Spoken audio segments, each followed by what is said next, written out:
చాలా తక్కువ సమయంలో ఒక విషయం చెప్తాను. ఏంటి అనంటే క్రిమినల్ ట్రైబల్ యాక్ట్ అని అన్నారు. సరే, ఈ దేశంలో జోగిని వ్యవస్థ అని ఒకటి ఉండేది. ఆంధ్ర జోగిని అబాలిష్మెంట్ ఎప్పుడు జరిగింది?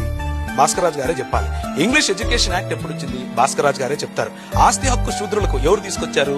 ఒకవేళ ఆస్తి హక్కు శూద్రులకు, చదువు హక్కు శూద్రులకు లేకపోతే ఈ రోజు భాస్కర్ రాజు గారు ఇక్కడ కూర్చుని రక్షణ టీవీలో మాట్లాడగలిగే వాళ్ళ? ఎవరు తెచ్చారో సమాధానం చెప్పాలి. రైట్ టు ఎడ్యుకేషన్ ఎవరు తీసుకొచ్చారు? ఆయన డాక్టర్ అయ్యారుగా, ఎలా అయ్యారు? ఒక వైద్యుడు, ఒక చోరుడు ఇద్దరు సమానం అని చెప్పేటటువంటి సనాతన ధర్మం ఇక్కడ. రైట్ టు ఎడ్యుకేషన్ ఫర్ శూద్ర అని చెప్పేటటువంటి ఈ యాక్ట్ 1913 ఎక్కడ? ఈ రెండిట్లో దేని వల్ల మీరు డాక్టర్ అయ్యారు? మీరు సమాధానం చెప్పాలి నాకు. స్లేవరీ అబాలిష్మెంట్ యాక్ట్ ఎవరు చేశారు? బ్రాహ్మిన్స్, ఒక వ్యక్తి శూద్రుడు పెళ్లి చేసుకుంటే భార్యను బ్రాహ్మణుడి దగ్గర 3 రాత్రులు పడుకోబెట్టాలా? ఇది మీ సనాతన ధర్మమా? దాన్ని అబాలిష్ చేసింది 1819లో. ఎవరు అబాలిష్ చేశారు? 1830లో హ్యూమన్ సాక్రిఫైస్ అబాలిషన్ యాక్ట్. అంటే మీరు నేను ఈ రోజు బ్రతికున్నాము అని అంటే, వాళ్ళు చంపకుండా మన తలలు తెగకుండా ఉన్నాను అంటే ఆ రోజు తీసుకొచ్చిన యాక్ట్ కదా. Non discrimination act 1833. Right to sit, శూద్రులకు కూర్చునే హక్కులు లేవండి, బిరుదులు కోసేవాళ్ళు. ఈ రోజు టీవీల ముందు మీరు నిలబడుకుని మాట్లాడుతున్నారు అంటే కారణం ఏంటి? ఏ యాక్ట్ కారణంగా? ఈ ట్రైబల్ యాక్ట్ గుర్తొచ్చిందా? అది చేయించింది బ్రాహ్మణ సముదాయం కాదా? నాచ్ కమ్యూనిటీ అన్నటువంటి ఒక కమ్యూనిటీ ఉండేది.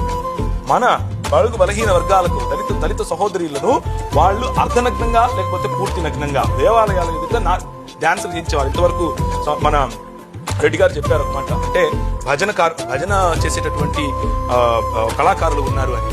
వీళ్ళను కూడా ఎవరైతే నాచ్ కమ్యూనిటీగా పిలిచారో, దేవదాసి కమ్యూనిటీగా పిలిచారో, జోగిని కమ్యూనిటీగా పిలిచారో, వీరిని ఉంపుడు గద్దెలుగా ఒక పక్క చూస్తూ, వీరు పెళ్లిళ్ళు చేసుకోకుండా పిల్లలు కనాలి అని చెబుతూ, కాదు వీళ్ళు కళాకారులు అని పేరు పెట్టి వారి కోసము దాన్ని ఏమంటారు, హైకోర్టులో పిటిషన్ వేస్తే కొట్లాడుతూ ఉంటే, ఈ సనాతన ధర్మ సంరక్షకులు వచ్చి ఏమంటారంటే ఇది మా సంస్కృతి అంటారు. ఏదండి మీ సంస్కృతి? మా ఆడవాళ్ళను అర్ధనగ్నంగా చేసి నాట్యం చేయించడం మీ సంస్కృత? అది కాపాడటం కోసం మీరు నిలబడతారా? దానికి వ్యతిరేకంగా పోరాడితే బ్రిటిష్ వాడు క్రైస్తవుడైపోయాడా?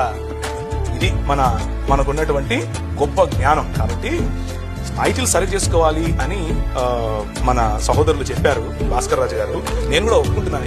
ఎందుకు అని అంటే, టైటిల్ సరి చేసుకోకపోతే సనాతన ధర్మం చేసింది ఏమీ లేదు అని తెలిసిపోతుంది.